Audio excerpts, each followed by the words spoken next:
हे बरं झालं असतं जर त्यांनी ही उमेदवारी वेळेच्या आधीच ठरवली असती आणि सांगितली असती. पण आशिष शेलार पण आहे ना, शेवटी तोही त्याच आईच्या पोटी जन्मला ज्या आईच्या पोटी मी जन्मला.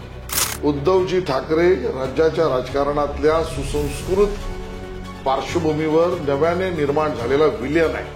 14च्या निवडणुकीत नात्यांचा विचका आणि नात्यांचं ऍसिड हे उद्धव ठाकरेंनी केलेलं आहे. उद्धवजींचं राजकारण हे मी आणि मी याच्या पलीकडे नाही. उद्धव ठाकरे यांना शहर विकासाच्या अभ्यासाचं ज्ञान नाही. आता मनसे म्हणून उभी आहे, महायुती म्हणून उभी आहे आणि उभाटा सेना म्हणून उभी आहे. राज ठाकरेंनी आतापर्यंत केलेला संबंध संपर्क आणि तो शब्द त्यांना कदाचित आवडला नाही तरी मी म्हणेन व्यक्तिगत आयुष्यातले उपकार कसे विसरू, मला त्याला मदत करण्याची भूमिका आजही मनामध्ये आहे. मित्रहो, आज म्हणजे ज्या दिवशी मुंबईमध्ये नरेंद्र मोदी यांची सभा होते त्याच दिवशी आपण एका अशा नेत्याला भेटतोय की जो नेता मुंबई आणि महाराष्ट्र या दोन्हीकडे परिणामकारक ठरत आलेला आहे. भाजपसाठी हा नेता मुंबईसाठी न्यूज मेकर आहे, तर महाराष्ट्रासाठी तो नेता कधीही आश्चर्याचा धक्का देऊ शकेल इतकी गुणवत्ता या नेत्याकडे आहे.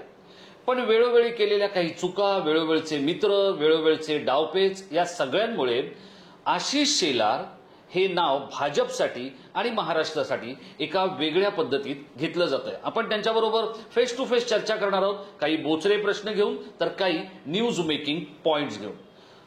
आशिषजी नमस्कार, आपलं फेस टू फेस मध्ये स्वागत. बोचऱ्या चर्चेत कोचरेकरांचे प्रश्न स्वागतार्ह आहेत. मला हेच तुम्हाला विचारायचं आहे, अनेक बोचऱ्या गोष्टी तुमच्या वाट्याला येतात पण त्यातूनही तुम्ही वाट काढत जाता. म्हणजे मग आपल्याला गुलाब हाताळायचं असेल तर त्याचे काटेही हाताळले पाहिजेत. हे एक साधी सोपी फिलॉसॉफी आहे. आशिष शेलार या बोचऱ्या प्रश्नांना, बोचऱ्या काट्यांना आणि तरीही गुलाबाच्या पाकळ्याला कसं स्वीकारत असतात? बघा, मुळामध्ये बऱ्याचशा गोष्टी तुमच्या हातात असतातचही नाही.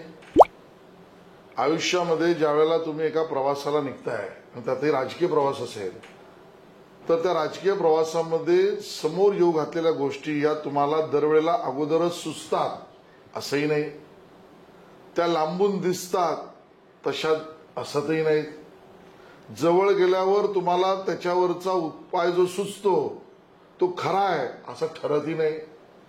मग अशा एका अनिश्चित असलेल्या वातावरणामध्ये तुमच्या राजकीय प्रवासामध्ये तुमच्या हातात काय आहे, तर तुमच्या हातामध्ये तुम्ही प्रामाणिकपणे जगणं आणि प्रामाणिकपणे त्या प्रश्नांना उत्तर काढणं आहे. मी माझ्या आयुष्याची फिलॉसॉफी एकदम साधी ठेवली आहे.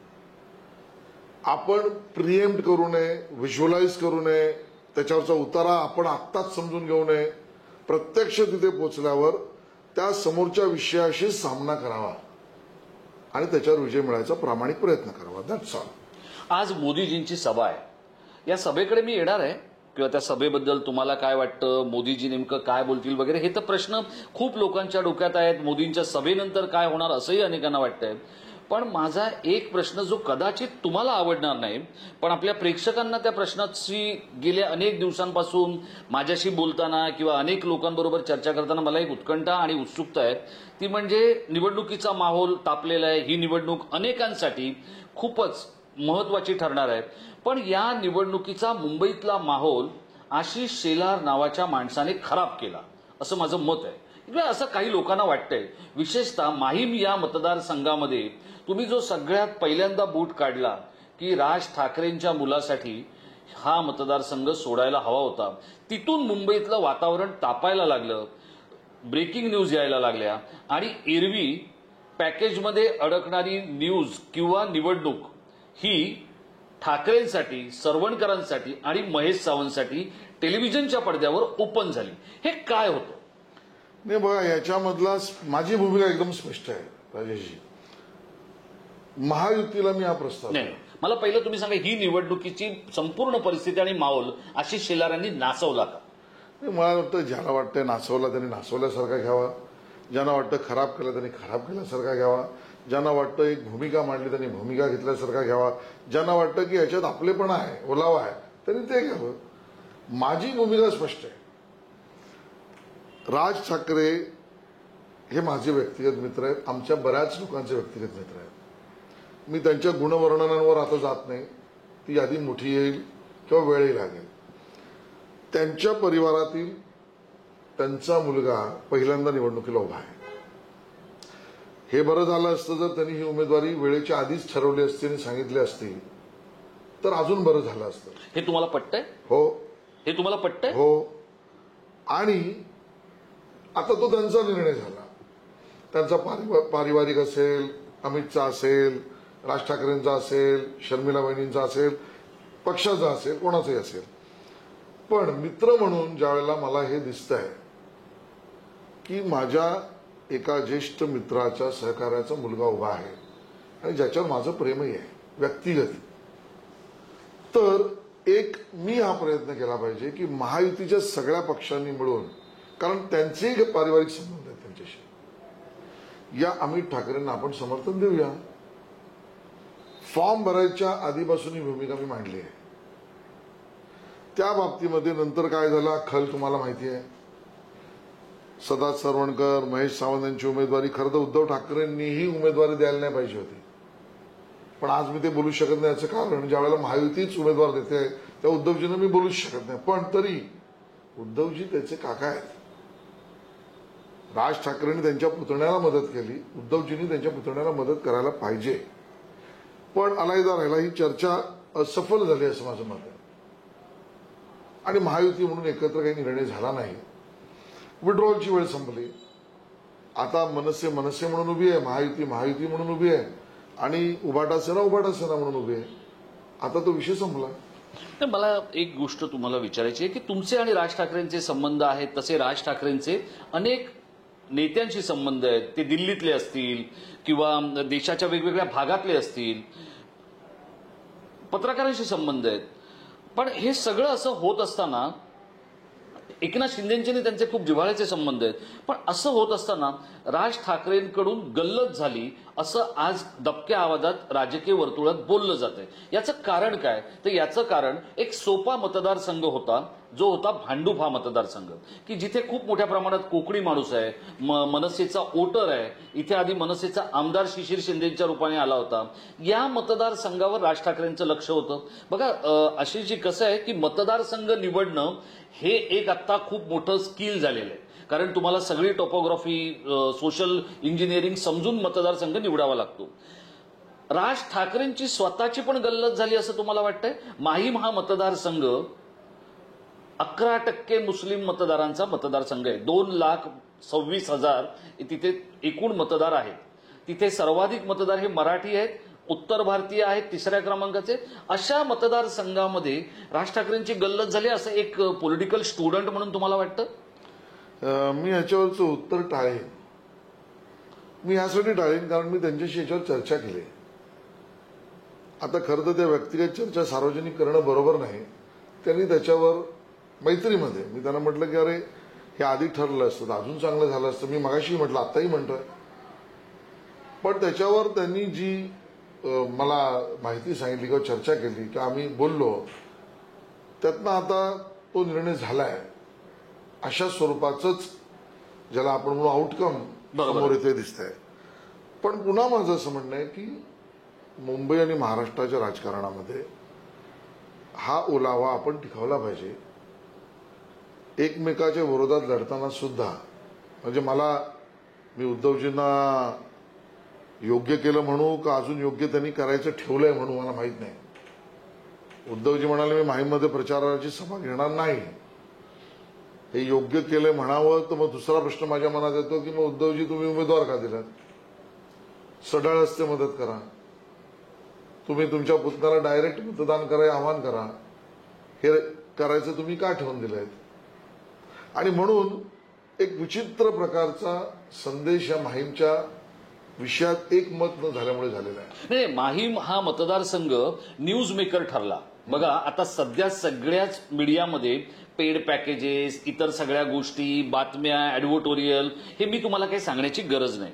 पण आशिष शेलारांनी एक जो काय डाव टाकला, त्या एका डावामुळे सगळे चॅनेल, सगळे पत्रकार हे अख्ख्या मुंबईतले 36 मतदारसंघ सोडून फक्त माहीमवर फोकस करताना आपल्याला दूरचित्रवाणीच्या पडद्यावर दिसत आहेत.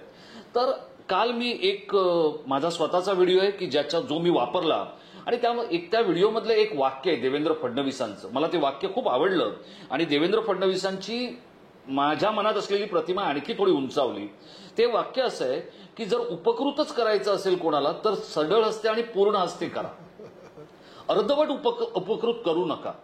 तर आपल्या मित्राला मदत करण्यासाठी आशिष शेलारने टाकलेला हा राजकीय आणि संपादकीय, कारण बातमी तुम्हाला जितकी चांगली कळते, मला माहिती आहे महाराष्ट्रातले काही नेते बातमी बरोबर दिवसभर खेळतात, त्यापैकी तुम्ही एक आहात. तर हा एक संपादकीय आणि राजकीय डाव होता आशिष शेलारांचा आपल्या मित्राला आणि त्याच्या मुलाला मदत करण्याचा. मला त्याला मदत करण्याची भूमिका आजही मनामध्ये आहे, पण तुमच्या पक्षाच्या नाहीये. नाही तेवढा आता निर्णय झाला, संपला, मी म्हटलं. पण आशिष शेलार पण आहे ना. अध्यक्ष म्हणून मी माझं कर्तव्य करीनच, कर्तव्यापासून तसूभरी मागे जाणार नाही. पण माझ्या हृदयातल्या भावना, ओलावा याला मी लपवूनही ठेवणार नाही. आणि मी महायुती बरोबर आहे, राहीन, प्रचार करीन, संघटना ठेवीन. पण आनंद मला अमित ठाकरे जिंकल्यावर अजून होईल. ही महायुतीची प्रतारणा नाही आहे किंवा एकनाथ शिंदे हे तुमचे आता नेते आहेत, कारण तुम्ही महायुती म्हणून लढताय. जरी तुमचा पक्षाचा चेहरा देवेंद्र असलाय, तुम्ही स्वतः असले, नरेंद्र मोदी असले, तरी या निवडणुकीचा कॅप्टन जो टॉस करायला गेलेला आहे, तुम्ही स्वतः एमसीएचे अध्यक्ष आहात, तो टॉस करायला गेलेला एकनाथ शिंदे याच्याबरोबर ही प्रतारणा नाही आहे. बिलकुल नाही. कर्तव्याला तसूभरी मागे जाणार नाही म्हटलंय, बिलकुल जाणार नाही. महायुतीचा शिलेदार आहे आणि महायुती म्हणून या निवडणुकीमध्ये महायुतीच्या बरोबर तन मन धन यांनी उभं राहतोय, आहे, आजही आहे. पण म्हणून मी अमित मला जवळचं नाही कसं म्हणू. राज ठाकरेंनी आतापर्यंत केलेला संबंध, संपर्क आणि तो शब्द त्यांना कदाचित आवडला नाही, तरी मी म्हणेन व्यक्तिगत आयुष्यातले उपकार कसे विसरू. नाही ना विसरणार आम्ही. आणि म्हणून ही परिस्थितीच यायला नाही पाहिजे होती. बरं, ही परिस्थिती आशिष शेलार बोलतोय, मला अन्य कोणाची नावं घ्यायची नाहीत. तुम्ही आमच्या महायुतीतले तिन्ही पक्ष आहेत, तर त्या तिन्ही पक्षाच्या नेत्यांनी जरा विचार करावा याचा की त्यांना जेव्हा जेव्हा प्रेमाने, आपुलकीने, राजकीय अदरवाईज अशी एखादी काडी मदत लागली असेल तेव्हा राज ठाकरेंनी दिली आहे की नाही. ह्या सगळ्यातनं आपण वर जायला पाहिजे होतं. निवडणुका येतात, निवडणुका जातात, आमदार येतील, आमदार जातील, सरकार बनतील, सरकार जातील. नाती केव्हा जपतील. नाही, आता तुम्ही नात्यांवर आलात. ही नाती खराब होण्याचं जे काही या राजकारणात सुरू झालंय हे तुमच्याच कार्यकाळात, म्हणजे 10 वर्षाच्या गेल्या, बघा, तुमच्या म्हणण्यापेक्षा की भाजप, शिवसेना, महायुतीचा जो काही विशेषतः देवेंद्र फडणवीस मुख्यमंत्री झाल्यानंतरचा जो काळ होता, तो काळ व्यक्तिगत संबंध हे बाजूला ठेवा, राजकीय आणि राजकीय इतकंच करा, असं नाही वाटत तुम्हाला. याचं बिलकुल खोटं आहे. भारतीय जनता पक्षाने जेवढी नाती सांभाळली, या राज्याच्या राजकारणाच्या महाराष्ट्राचा विचका उद्धवजी ठाकरे यांनी केलेला आहे. उद्धवजी ठाकरे राज्याच्या राजकारणातल्या सुसंस्कृत पार्श्वभूमीवर नव्याने निर्माण झालेला विलियन आहे, खलनायक आहे. आणि जाणून बुजून शब्द वापरतोय मी. मला माहिती आहे मी कोचरेकरांनाही मुलाखत देतोय.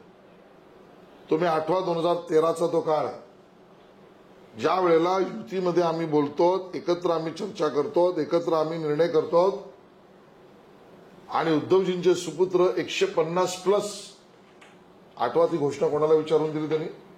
बरं, दिली, युती झाली नाही, युती तुटली, नाती आम्ही सांभाळली हो.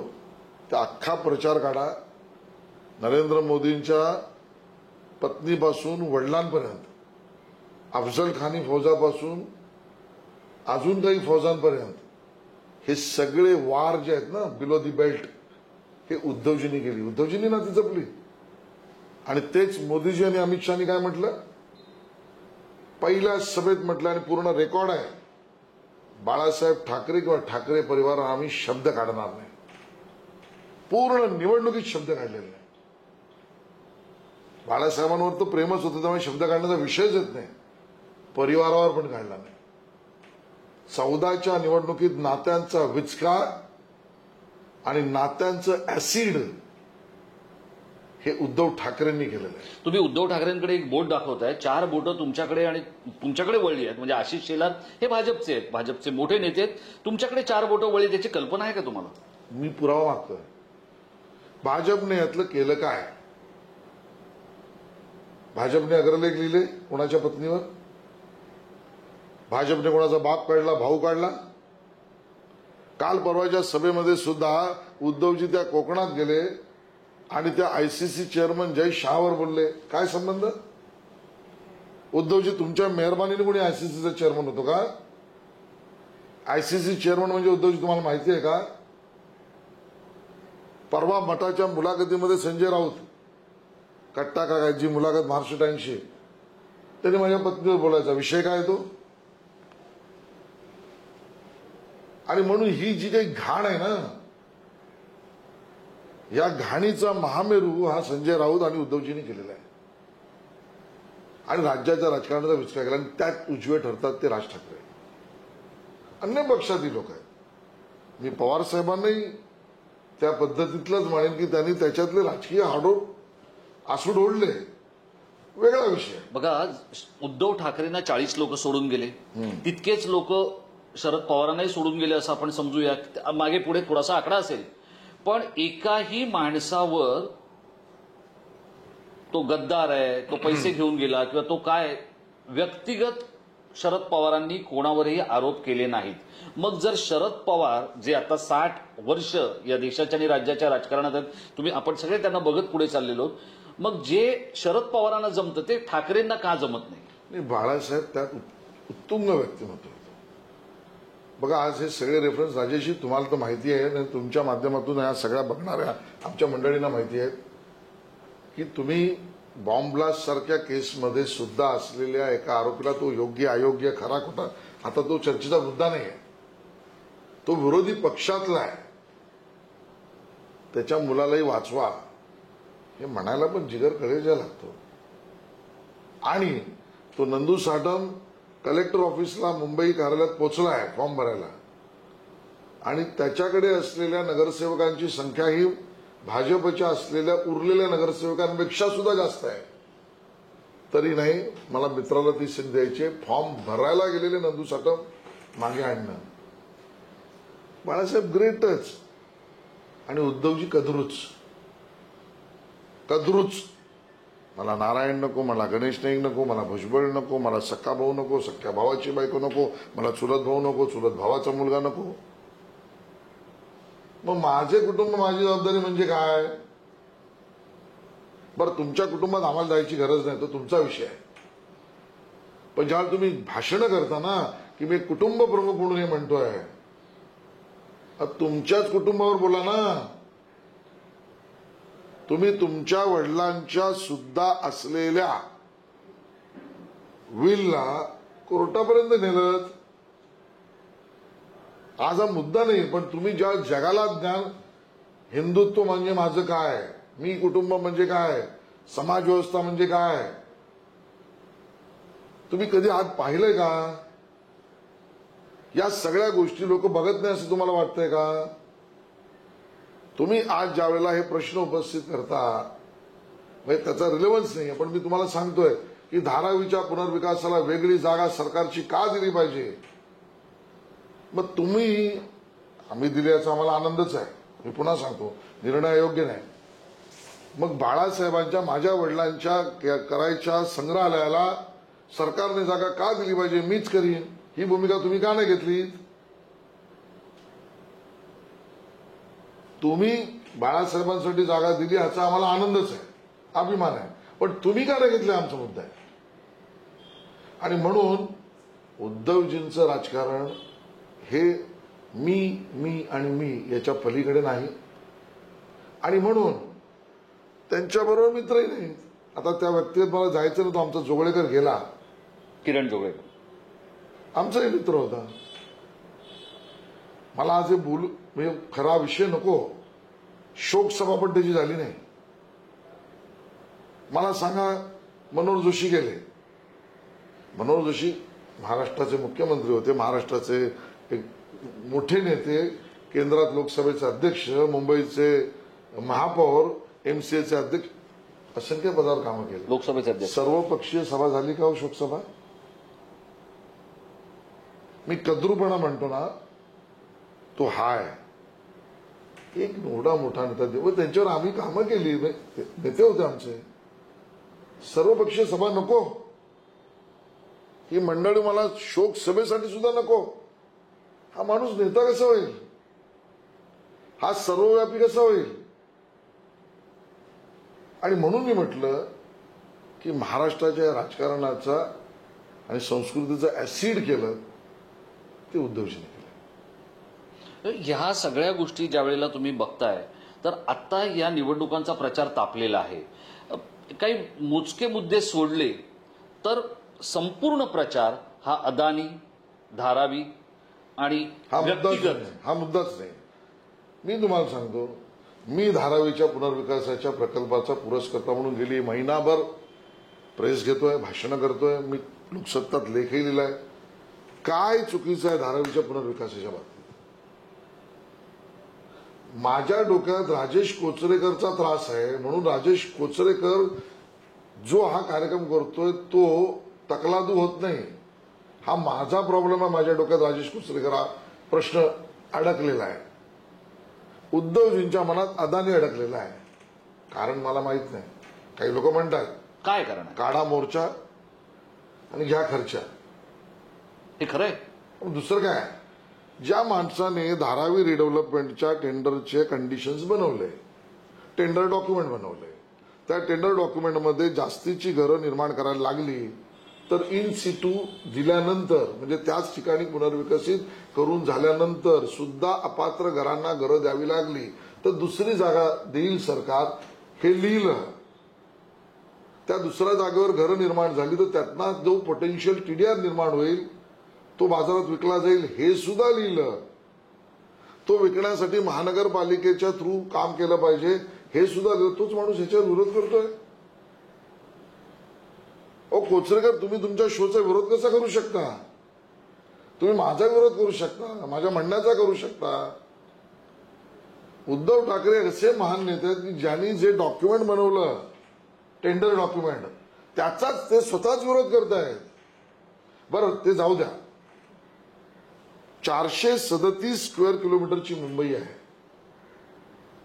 यामध्ये जे प्रमुख कायदे या मुंबईच्या विकासाला धरून आवश्यक आहेत, खूप कायदे आहेत, मी प्रमुख म्हणतोय. MRTP कायदा आहे, BMC ऍक्ट आहे, DCR आहे. या सगळ्यातना जो अर्बन रिन्युअल स्कीम, नागरिक पुनरुत्थान योजना, ही 437 स्क्वेअर किलोमीटरच्या मुंबईत 530 एकरमध्ये होऊ घातली. सुनियोजित विकास नाही. हा सुनियोजित विकास नाही. त्यात 35% जागा ही खेळाची मैदानं, मनोरंजन मैदानं, बगीचे, रस्ते, हब, ट्रान्सपोर्ट हब इत्यादी, हे शहराला आवश्यक नाही. गेली कित्येक वर्ष शहर माथ्यावर हा डाग घेऊन चाललाय. राहणाऱ्यांनाही डाग आहे, शहरालाही डाग आहे. एशियातली सगळ्यात मोठी झोपडपट्टी, अरे जगाला आम्ही दाखवू, एशियातली सगळ्यात मोठी झोपडपट्टी पुनर्विकसित केली. हे पाप आहे. आणि मग चर्चा करायचं चंद्राबाबू नायडूंनी तेव्हा तिकडची अमरावती, इकडची नाही, तिकडची अमरावती शहर कसं बनवणार होतं बघा, हाँगकाँग बघा, सिंगापूर बघा. अरे मग तुमच्याकडे होऊ घातलंय, सूचना द्या ना. नाही, मला तुम्हाला साहेब विरोध का करताय? मला तुम्हाला एक, स्वतः ते उत्तम फोटोग्राफर आहेत, म्हणजे त्यांना चांगला सब्जेक्ट कळतो, फ्रेम कळते, त्याचं प्रेझेंटेशन कळतं, हे सगळं कळतं. पण मग जेव्हा ते राज्याचे मुख्यमंत्री झाले, जो दुर्दैवाने कोविड आला हा सोडून द्या, पण एरवी शहराचं नियोजन किंवा राज्याचं जे काही नेतृत्व ते इतक्या छान पद्धतीनं करावं किंवा अगदी फोकस नीट करावा त्यावर, असं त्यांना वाटत नाहीये. हे याचं कारण तुम्हाला काय वाटतं? कारण काल अज्ञान. मी थेट इंटरव्ह्यू देतोय आज तुम्हाला. उद्धव ठाकरे यांना शहर विकासाच्या अभ्यासाचं ज्ञान नाही. ते एका पक्षाचे प्रमुख आहेत याचं भान ठेवलं. माजी मुख्यमंत्री आहेत. पक्षप्रमुख तर ठीक आहे, हे चांगली गोष्ट आहे, त्याच्यावर मला भाष्य नाही करायचं. मुख्यमंत्रीपदी काम करून राहिले त्यांनी. आता मला परत विषयांतर होईल ना, मी आरेकडे तुम्हाला नेईन. त्यांना जंगलाचे नियम माहिती आहेत का? बरं, जो जंगल प्रोटेक्शन संरक्षण चांगली भूमिका आहे. ज्यावेळेला तुम्ही जंगल घोषित करता त्यावेळेला वन खात्याच्या केंद्रातल्या नियमावली त्याला लागू होतात आणि त्या नियमावली असं सांगतात. आताच्या कायद्यानुसार कायदा बदलत जाऊ शकतो, उद्याही बदलू शकतो, तो भाग वेगळा, की जंगलापासून सेन्सिटिव्ह एरिया डिक्लेअर करणं आवश्यक असतं आणि त्याचा परिघ हा काहीशे किलोमीटरपर्यंत घोषित करायला लागतो की त्या भागामध्ये कुठलाही विकास पुनर्विकास होता कामा नये जंगलाच्या संरक्षणासाठी. आरेपासून काहीशे किलोमीटर जर सगळ्या जर योजना थांबल्या, उद्धवजींना माहिती आहे का? मी अज्ञान यासाठी म्हणतो. बरं ते सोडा ना हो, तुम्ही 25 वर्ष महापालिकेत तिथे सत्ता तुमची आहे, तुम्हाला ते माहित नाही. आरे जंगल सोडा, मुंबई शहरात ऐच्छिक कर्तव्य कुठली आणि बंधनकारक कर्तव्य कुठली हे सेक्शन 61 मी चुकत नसेल तर त्यामध्ये आहे. त्यामध्ये तुम्ही पर्यावरणपूरक स्वतःची प्रतिमा अर्बन नक्षलवाद्यांच्या नादी लागून करू पाहतात तर थोडा अभ्यास करा. मुंबई महानगरपालिकेच्या कायद्यामध्ये मैदानं, खेळाची मैदानं, उद्यानं हे बंधनकारक कर्तव्यच नाही महापालिकेचं. कळतं मी तुम्हाला काय म्हटलं? हे निर्माण करणं किंवा सुशोभित करणं, ओपन स्पेसेस हे बंधनकारक नाही, ते ऐच्छिक आहे, वाटलं तर करायचं आहे. कशाला शिकवलं जातं दुसऱ्याला? आपल्याला महापालिकेत तर ते बंधनकारक करून ते करा. अज्ञान आहे. या मुंबईचा 2.5 पिढ्या, 1.5 ते 2.5 पिढ्या उद्धवजींच्या या अवैचारिक नेतृत्वामुळे बर्बाद झालेल्या आहेत. ना या शहराचा विकास पूर्ण झाला. हे तुम्हाला 2 वर्षातच कळलं का शेलार साहेब? नाही, तुम्ही त्यांच्याबरोबर मित्रपक्ष 25 वर्षात काय काय झालं तरी सांगाल का? त्यांना म्हणजे जवळपास जे काय त्यांनी कारभार केलाय गेल्या 3 दशकातला, यातला जवळपास अधिकांश कारभार हा तुम्ही तिथे खेळपट्टीवर असताना केलेला आहे. त्याचे उत्तर देतो ना. राजा तो हुशार असतो ज्याचे कान डोळे दोन्ही उघडे असतात आणि तोंड आवश्यक असेल तेव्हाच उघडतो.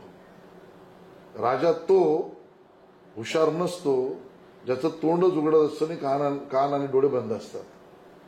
25 वर्षाच्या महापालिकेच्या इतिहासामध्ये मी सांगतो तुम्हाला, 1 रुपयावरच्या लीजवर प्रॉफिट मार्केट आरएनए बिल्डरला विकायला उद्धवजी तुम्ही काढलीत. संघर्ष मी केलाय, आंदोलन मी केलंय. मग आरएनएला तेव्हापासून आरएनए उदाहरण मला माहिती आहे. म्हणजे प्रॉफिट मार्केटसाठी एक नियम होता आणि धारावीसाठी वेगळा नियम, असं का झालं? पण तेही मित्र मैत्री जपतात का? मला त्याच्यावर बोलायचं नाही, कारण मला व्यक्तिगत बोलायचं नाही. कधीच बोललो नाही, मी बोलणार पण नाही. मी धोरणांवर बोलेन आणि त्यात भ्रष्टाचार असेल तर त्याच्यावर पण बोलेन. या मुंबई मी काय उत्तर देतो की 25 वर्षात खेळपट्टीवर काय झालं. या मुंबई महापालिकेत आजपर्यंत 7,000 कोटी रुपयाच्या वर सॅप सिस्टीमवर गेले. या आमच्या कॉम्प्युटरायझेशनवर पोस्ट इम्प्लिमेंटेशन काम सॅप इम्प्लिमेंट न होताच पैसे दिलेले आहेत.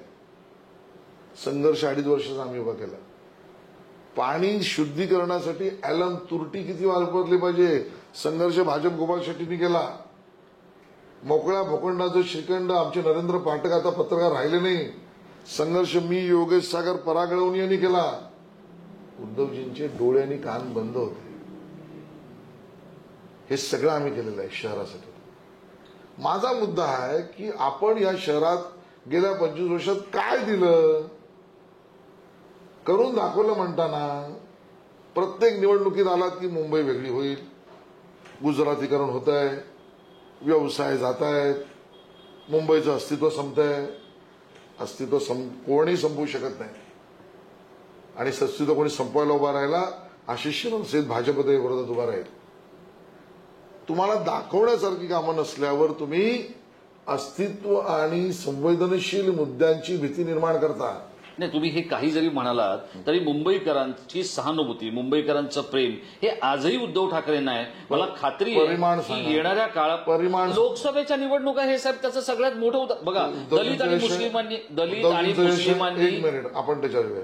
हे उद्धवजींचा विषय आहे. मग कोणाचा आहे? उद्धव ठाकरेंनी उत्तर द्या. बघा, महाविकास आघाडी नाही, मी तुम्हाला त्याच्या आधी एक मला प्रश्न तुम्हाला विचारायचा आहे. महाविकास आघाडीची मोड भले शरद पवारांनी बांधली असेल, पण त्या संपूर्ण प्रक्रियेमध्ये माहोल तापवणं जे काय आहे किंवा राज्यामध्ये एक वादळ निर्माण करणं सत्ताधाऱ्यांच्या विरोधात, हे उद्धव ठाकरेंनी केलंय, हे तुम्ही नाकारू शकत नाही. हे तुम्हाला पटतंय का? ते पहिल्यातलं वादळ आहे. उद्धव ठाकरेंनी निर्माण केलेलं वादळ पहिल्यातलं वादळ आहे. उद्धव ठाकरेजी आणि उभाटा सेना, म्हणजे आताची उभाटा सेना, ही एवढे जर स्वतःला, नेहमी त्यांना कोणी न विचारता सुद्धा ते म्हणतात माझा मर्दांचा पक्ष आहे, तर एवढं जर त्यांना खुमखुमी आहे तर एकटं लढा ना. एकटं लढा ना. मी तुम्हाला तेच सांगतोय ना. तुम्ही यश म्हणताय ना. ते लढले ना एकटे. अशा 2च निवडणुका आहेत. म्हणून मी तुम्हाला परिमाण विचारला. आपण मूल्यमापन करू, अवलोकन करू, शवविच्छेदन पण करू. म्हणजे विषयाचा 2च निवडणुका लढल्या आहेत उद्धवजींनी एकट्या. 2014ची विधानसभा आणि 17ची. 2014ला त्याने तुमचा दम काढला, हेही तुम्ही विसरू नका. कसला काढला? त्यावेळेस तुम्ही चर्चा करत होता की तुम्ही मुंबईत टिकणार कसे. उद्धवजी आमच्या खाली होते. उद्धवजी म्हणजे पक्ष. आणि राज्यात आम्ही 125, आमचे अर्धे पण नव्हते. कुठला दम सांगताय तुम्ही? आणि 2017ला खुमखुमी केली. मी सडलो, युतीत सडलो. 112 वरनं आले 84ला. आम्ही आज 27 वरनं आलो 82ला. मग तुम्हाला एवढी मुंबईकरांची काळजी होती ना आशिष शेलार साहेब, तर मग ते 2 लोक जे तुम्ही सहजगत्या तुम्हाला मिळाले. पहिला माझा प्रश्नाचं उत्तर तुम्हाला पटलं का? जे मी तुम्हाला सांगतोय की तो पेल्यातले वादळ निर्माण करणारे आहेत. मुंबईकरांनी, राज्याने त्यांच्या या भंपक बाजीला कधीच समर्थन दिलेलं नाही. नाही, पण हे जर तुम्ही म्हणत असाल तर मला सांगा, मागच्या 10 वर्षातला जर आपण विचार केला तर राज्याचं मुख्यमंत्रीपद जे 4 वेळा पवारांना मिळालं, त्यांनाही आपली 5 वर्ष पूर्ण नाही करता आली. ती तुमच्या देवेंद्र फडणवीसांनी केली. आणि मग तुम्ही ज्यांचे राजीनामे रोज खिशात होते त्यांनाही तुम्ही 5 वर्ष कॅरी केलं. काही वेळेला तुम्ही त्या म्हणजे त्यानंतरच्या मंत्रिमंडळात तुम्ही होते. मग तुम्हाला एवढं जे तुम्हाला जर त्यांना काहीच कळत नव्हतं किंवा त्यांचं अज्ञान होतं, तर मग ते ठाकरे तुम्हाला का चालले? 2 विषय मिक्स करू नका. शहर विकासाच्या विषयावर शहर विकास मला सांगा एखादा. आता मुद्दा आपली चर्चा ही चाललेली आहे की उद्धवजी ठाकरे यांची आणि शिवसेनेचं वादळ निर्माण करून या शहरात त्यांनी सिंपती शब्द तुम्ही वापरला. आहे सहानुभूती, माझं ठाम मत आहे. त्याच्यावरच मी बोलतोय. परिमाण दाखवा ना. सहानुभूती तो विजय दाखवा ना साहेब. मला सांगा, जिंकलेल्या जागा दाखवा ना. मी तुम्हाला तेच सांगतो की जर आपण समजा अनिल देसाई काँग्रेसच्या जीवावर निवडून येणार आणि अरविंद सावंत एका अल्पसंख्याक मतावर निवडून येणार, हे उद्धवजींचं क्रेडिट. काय बोलताय आपण? आणि म्हणून मी तुम्हाला सांगितलं वेगळ्या लढलेल्या निवडणुकीत त्यांची मला हिशोब सांगा. मग आता तुम्हाला असं वाटतं की आता विधानसभेला असं होणार नाहीये, असं तुमचं मत आहे का? विधानसभेत दारुण पराभव होईल. शेवटून पहिला नंबर लागला नाही तर नशीब उद्धवजींच्या पक्षाचा. हे तुम्ही लिहून घ्या. हे बिटवीन द लाईन करणारे आशिष शेलारांचं मत आहे की उद्धव ठाकरेंचा द्वेष डोक्यात? माझ्या मनात बिलकुल द्वेष नाही. माझ्या मनात कोणाबद्दलही द्वेष नाही. किंबहुना त्यांच्या दुसऱ्या सुपुत्राने केलेल्या चांगल्या कामांबद्दल जाहीररित्या ती पाल किंवा अन्य काही प्राणी त्यांनी शोधले. मोठं काम आहे, छोटं काम नाहीये. मी काय उपकार नाही केले. मी माझं मत मांडलं की बाबा हे अभिनंदनच पात्र आहे. आणि मी कधीच त्यांच्या परिवाराच्या, आमच्या पक्षातल्याही काही लोकांनी काही अंतर्गत गोष्टींवर त्यांच्या कमेंट केले असेल, मी कधीच केली नाही, करणारही नाही, कधीच केली नाही. माझा मुद्दा आहे की मूल्यमापन आपण योग्य केलं पाहिजे. आजही मला तुम्ही सांगा की तुम्ही हे आकलन कसं करता की तुम्ही स्वतः मुख्यमंत्री आहात, म्हणजे संविधानिक पदावर आहात उद्धवजी, तुम्ही पक्षप्रमुख आहात आणि तुमचे मंत्री, तुमचे आमदार तुम्हाला सोडून जातात आणि तुम्ही सांगता he is a most powerful leader. Match नाही होत, गोष्टी जुळत नाही. तुम्ही लक्षात घ्या. अन्य कोणी सोडलं, काय सोडलं मी समजू शकतो. तुम्हाला सोडून जात आहे. तुम्ही मुख्यमंत्री असताना, तुमच्याकडे सगळ्या यंत्रणा असताना तुम्ही नाही थांबवू शकत. तुम्ही उद्धवजींनी बाळासाहेबांकडे नेतृत्व घेतल्यानंतर, बाळासाहेब हयात असतानाही ते नेतृत्व करत होते तोही काळ, तेव्हापासून आतापर्यंत त्यांना पडलेल्या मतांची आकडेवारी आणि जागा स्वतःच्या जीवावरच्या, याचा आलेख हा खाली खाली खाली खालीच आहे. ते वर होते तर भाजप आणि शिवसेना एकत्र असल्यामुळे भाजप आणि शिवसेना दोघंही वर होते. आज काँग्रेस आणि राष्ट्रवादी काँग्रेस बरोबर आणि विचारधारेशी केलेल्या कॉम्प्रोमाइजच्या नंतर अल्पसंख्याक मतांवर त्यांचा बांबू टिकलेला आहे. आणि हा जर तुम्ही पाया म्हणत असाल ह्या बांबूला, तर ईश्वरच तुमचं भलं करू. आता जर त्यांनी, आता काल ते कोकणात होते, आता कोकणी माणसाचं आणि शिवसेनेचं एक वेगळं नातं आहे आणि ते आपण पाहिलं की नाही आहे, आजही आहे. तो तुमच्यातला नेता असं म्हणतोय की ते होतं, ते ठीक आहे. आपण त्या सगळ्या याच्यामध्ये तर तिथेही त्यांनी भाजपवर जोरदार टीका केलेली आहे. तिथे त्यांनी नारायण राणेंवर टीका केलेली आहे. आणि ते आत्ता जो प्रचार करतायत किंवा तुम्ही आत्ता जो प्रचार करताय, हा प्रचार प्रत्यक्ष राज्याच्या विकासाचे मुद्दे बाजूला ठेवून केला जातोय. महाराष्ट्रासारख्या राज्यासाठी हे किती भूषणावं आहे. हे अयोग्य आहे. उद्धवजीच हे करतात, तुम्ही नाही करत आहे. मला एक वाक्य दाखवा. नाही, तुम्ही म्हणजे तुमचे बाकीचे नेते करत नाही. मी नाही, भाजपच म्हणतोय. मला एक वाक्य सांगा. मला माहिती तुम्ही मला वाक्य सांगाल, कटेंगे तो बटेंगे. मी आता येणारच होतो त्याच्याकडे, पण त्याच्यावर बोलूच आपण. कुठलंही भाषण माननीय मोदीजींचं, माननीय देवेंद्रजींचं, माननीय अमित भाईंचं, नड्डाजी काल आले तर काल माननीय नड्डाजींचं, त्या भाषणाचा जर स्पॅन 30 मिनिटं, 40 मिनिटं, 45 मिनिटं असेल तर 70% त्यातला वेळ आम्ही काय केलंय आणि आम्ही काय देतो त्याच्यावरचा आहे. विकासाचे असतील, योजनांचे असतील, धोरणांचे असतील, याच्यावर आहे. समोरचा काय देऊ शकत नाही या टीकेवर आहे. कोणाच्या घरात काय चाललंय, कोण खंजीर कुठे करतोय, कोण तलवार कुठे ठेवली, याच्यावर नाही हो. आणि एक आहे तो सेफ आहे, हे सुद्धा रिलेव्हंटच आहे.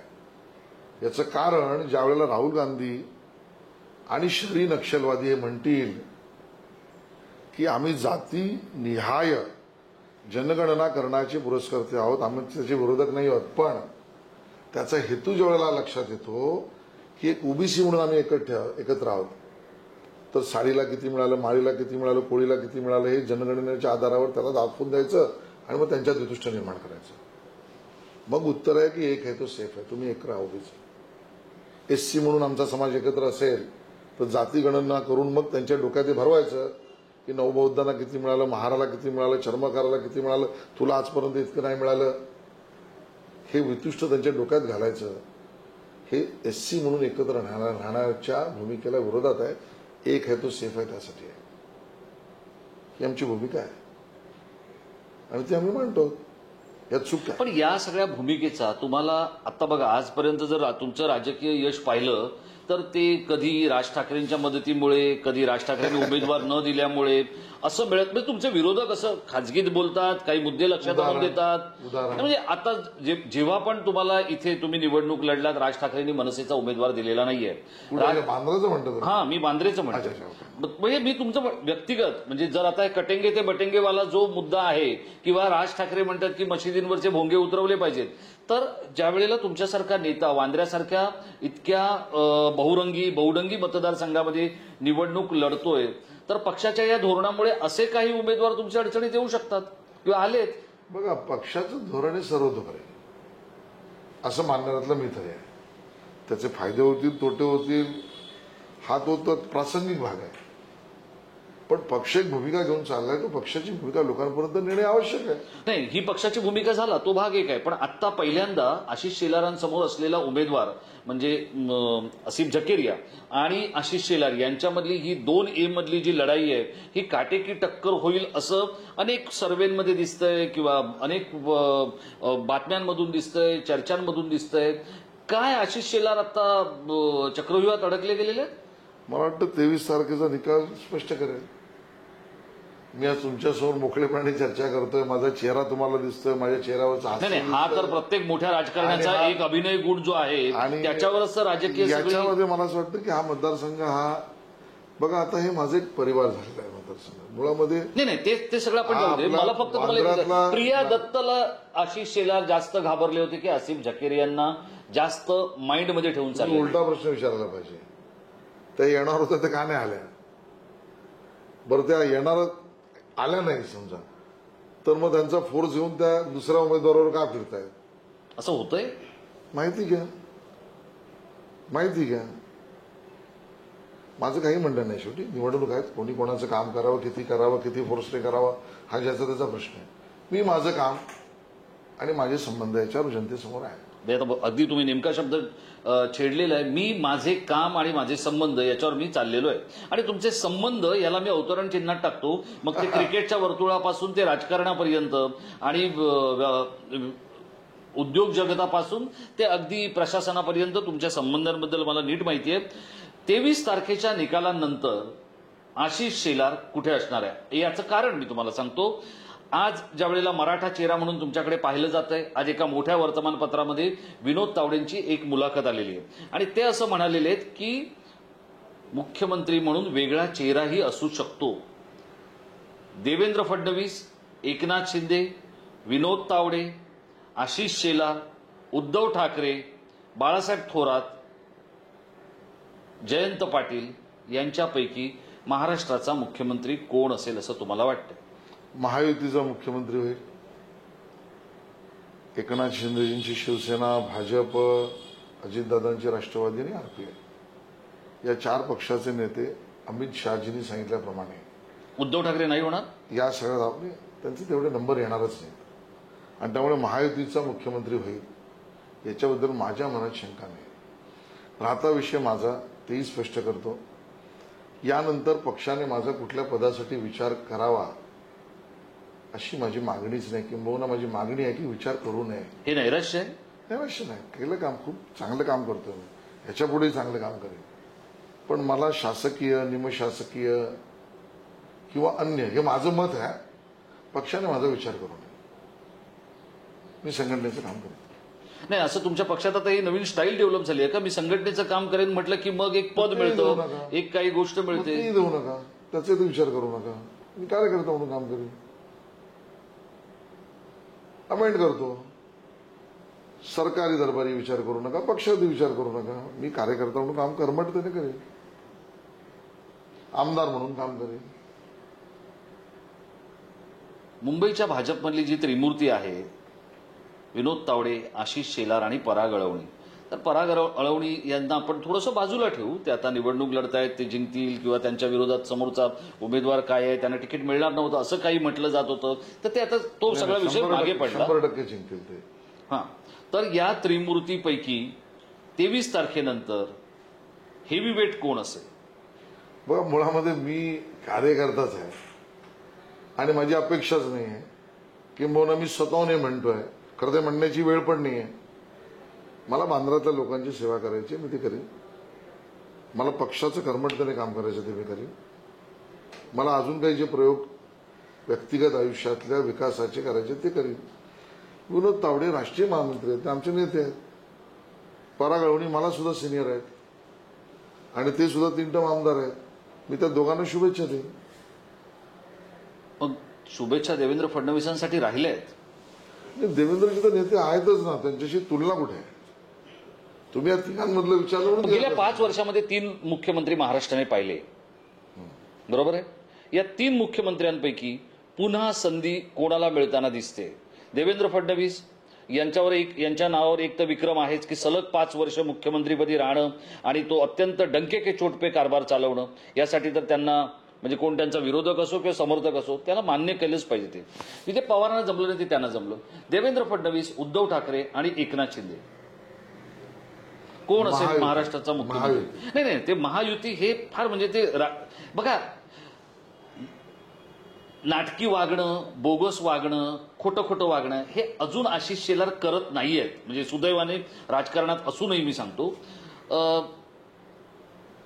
याच्या पलीकडे जाऊन ज्या वेळेला एखादी गोष्ट मांडायची आहे किंवा बोलायची आहे, जर माहीमच्या बाबतीमध्ये तुम्ही प्रामाणिक राहू शकता की हे माझं मत आहे व्यक्तिगत आणि हे माझं नेता म्हणून काम आहे, तर मग या 5 वर्षातल्या 3 मुख्यमंत्र्यांपैकी आशिष शेलार एवढे डबल माइंड होऊन स्ट्रोक का खेळतायत? तुम्हाला माहिती आहे क्रिकेटचा नियम आहे, डबल माइंड खेळून स्ट्रोक खेळला की कॅच आउट व्हायला होतं कव्हरमध्ये. करतच मी वेल्लेप करतो, तो बॉल सोडतोय. तुमच्या वेललेफ्टमध्ये पण एक वेगळी झाक दिसते. तर महायुतीचा मुख्यमंत्री होईल आणि आपण सगळे पुन्हा एकदा हे सरकार अतिशय प्रामाणिकतेने काम करेल असं दिसेल.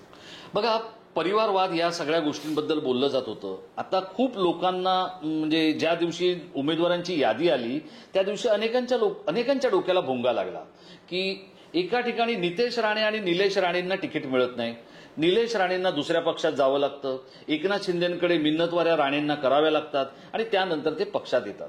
मुंबई म्हणजे जिथे 36 मतदारसंघ आहेत तिथे एका ठिकाणी आशिष शेलार निवडणूक लढतायत आणि दुसऱ्या बाजूला आमचे भाई विनोद शेलार निवडणूक लढतायत. ते तुमचे भाऊ आहेत. तर अनेकांना कळलं, मला माहिती आहे त्याचं कारण, पण अनेकांना असं कळलं नाही की बाबा काय नेमकं आहे की आशिष शेलारने भावाला तिकीट आणली का? तर त्याचं उत्तर हे तुम्ही आपल्या प्रेक्षकांनी, मुंबईकरांना, राज्यातल्या तुमच्या फॅन्सना, तुमच्या समर्थकांना काय द्याल? राजेश, तुम्हालाही माहिती आहे की विनोद शेलार हा जो कार्यकर्ता आहे, स्वयंसेवक आहे, तो मालाडला राहतो, मी बांद्राला राहतो, आम्ही सख्खे भाऊ आहोत.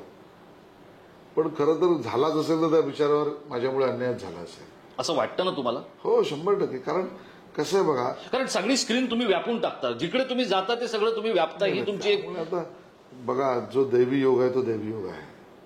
म्हणजे तुम्हाला माझं हे विधान पटतंय ना, तुम्ही स्क्रीन व्यापून टाकता आणि त्याचा तुम्हाला त्रास झालाय. माझ्या आयुष्यातल्या नाही, तुमच्यामुळे विनोदला त्रास झालाय आणि तुम्ही स्क्रीन व्यापण्याच्या तुमच्या उद्योगांमुळे तुम्हाला त्रास झालाय, हे पटतंय तुम्हाला? नाही, मला दोन्हीवर काही म्हणायचं नाही. जे व्हायचंय ते निसर्ग घडवणारच आहे. अवधूता शरण जाई, इथे विषय सांगतो माझ्या आयुष्यातला.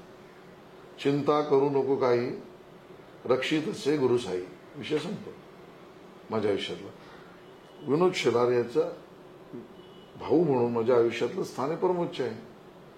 मोठा भाऊ आहे माझा, मोठी बहीण आहे माझी, ती राजकारणाशी काही संबंध नाही.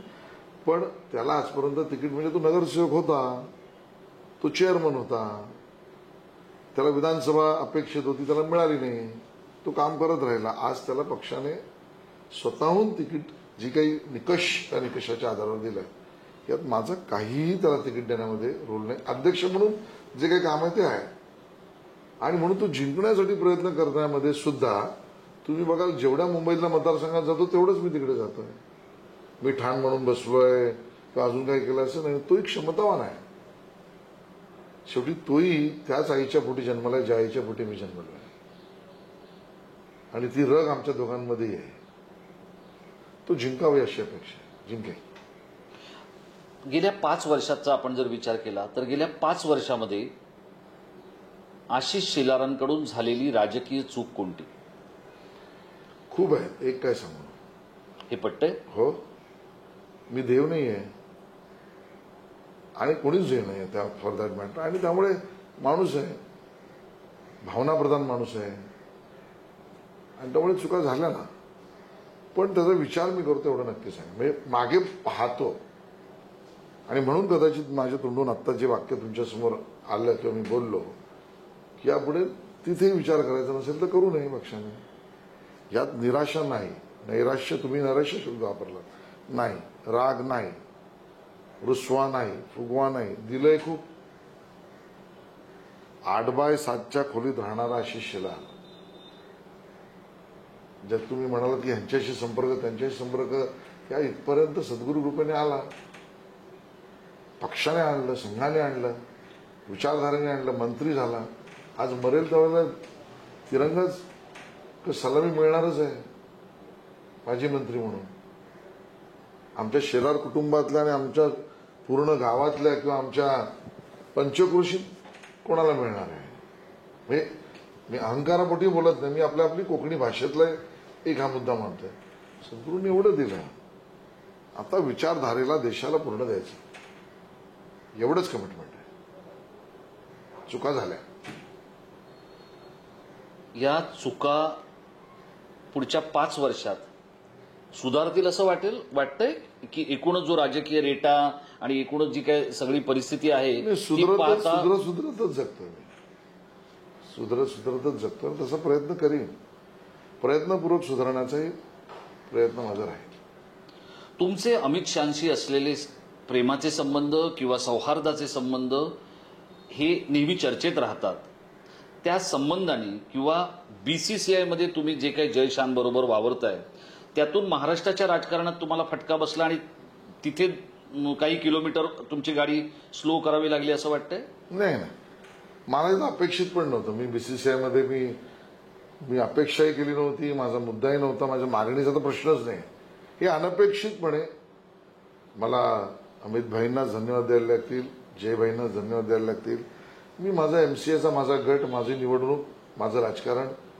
बघा, मुंबई ही माझी, म्हणजे मी मुंबईकर आहे, सच्चा मुंबईकर आहे.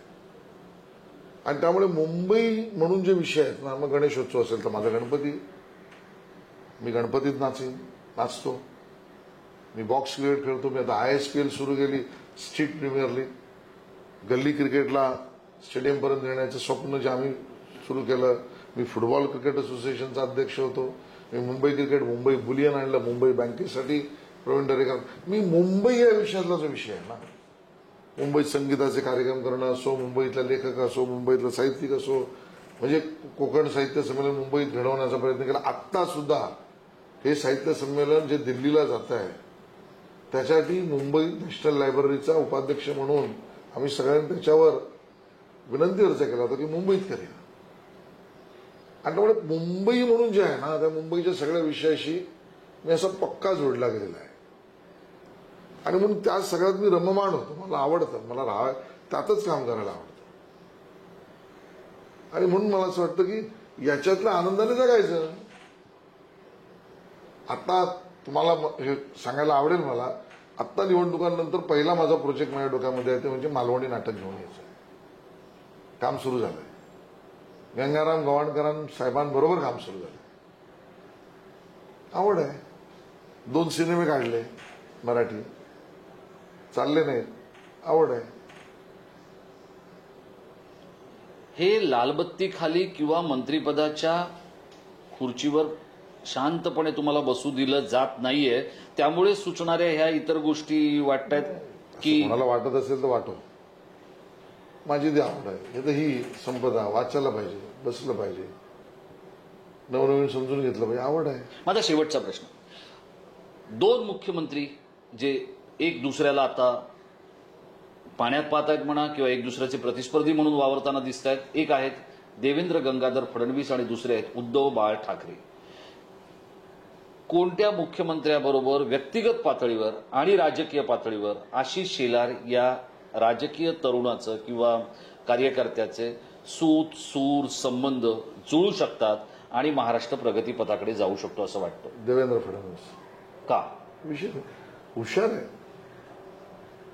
हे वयाने तरुण आहेत ते तर आहेच, पण मी तुम्हाला नक्की सांगतो विषयाची ग्रास्पिंग पॉवर देवेंद्रजींची अफलातून आहे.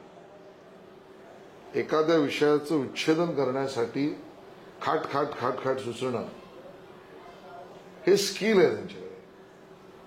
न चिडणं हा त्यांचा असेट आहे. शांत राहून ऐकणं हा गुण आहे. आणि म्हणून या अर्थाने देवेंद्र फडणवीस केव्हाही मैलोन मैल पुढे आहे उद्धवजींच्या. पण वरचं नेतृत्व त्यांना काम करू देत नाहीये, ते तुम्हाला काम करू देत नाही, असं जे राजकीय वर्तुळात बोललं जातंय काय आहे? म्हणजे असं काही नाही हो. खरं आहे. वरच्याने ठरवलं तर आम्ही दोघंही काय करणार? नाही, मला वरच्याने ठरवलं तर आम्ही दोघंही काही करू शकत नाही. तर वरच्यांनी त्याला काम करू दिलं म्हणून ते करतात आणि वरच्याने त्यांनी ठरवलंय म्हणून मी चालतोय. म्हणजे प्रॅक्टिकली राजकीय कामात म्हणतोय, व्यक्तिगत आयुष्याचा विषयच नाही चाललाय. आशिष शेलारांचं मिशन काय? 23 नोव्हेंबर 2024 नंतरचं ठरवल्यावर सांगेन. ठरवल्यावर नक्की सांगेन. हे आहेत आशिष शेलार, शरद पवारांच्या बाबतीत नुकतंच अजित पवार असं म्हणाले होते की पवारांच्या डोक्यात काय आहे हे प्रतिभा काकीही सांगू शकणार नाहीत. अगदी मुंबईच्या पातळीवर जर आपण बोलायचं म्हटलं, काम करायचं म्हटलं आणि बघायचं म्हटलं तर आशिष शेलार हा असा एक नेता आहे जो कला, क्रीडा, साहित्य, राजकारण, प्रशासन या सगळ्या ठिकाणी आपला स्वतःचा वावर करत आलेला आहे, जपत आलेला आहे. पण माझा जो शेवटचा प्रश्न होता की देवेंद्रजींना वरचे काम करू देत नाहीयेत आणि देवेंद्रजी आशिष शेलारांना काम करू देत नाहीयेत, या प्रश्नाचं उत्तर त्यांनी यथाशक्ती दिलेलं आहे. पण आपले प्रेक्षक सुज्ञ आहेत. या उत्तराच्या बिटवीन द लाईनमध्ये जे आहे ते जर आपण शोधलं तर 23 तारखेच्या नंतर एक वेगळी कलाटणी भाजपच्या महाराष्ट्रातल्या नेतृत्वाला आणि सत्तेच्या मुखियाला मिळालेली असेल. माझे सहकारी कॅमेरामन यांच्यासह मी आशिष शेलार यांचे धन्यवाद व्यक्त करतो. हा इंटरव्ह्यू थोडासा मोठा झालेला आहे, तो आपण पाहिला असेल आणि तो तुम्हाला आवडला असेल तर लाईक करून शेअर करायला विसरू नका. महाराष्ट्राच्या राजकारणातले न्यूज मेकर लोक आपल्यापर्यंत घेऊन येऊन त्यांच्याकडून महत्त्वाच्या गोष्टी आपल्यापर्यंत पोहोचवण्याचा हा प्रामाणिक प्रयत्न आहे. या प्रयत्नाला आपण जरूर साथ द्याल, प्रतिसाद द्याल आणि असंच प्रेम आपण करत राहाल. आशिषजी, आपल्याला खूप खूप धन्यवाद. आपण अत्यंत मनमोकळी मतं मांडली, मनमोकळ्या पद्धतीनं काही मुद्द्यांना उत्तर दिलं, त्याबद्दल आपल्याला खूप खूप धन्यवाद. नमस्कार प्रेक्षक, धन्यवाद.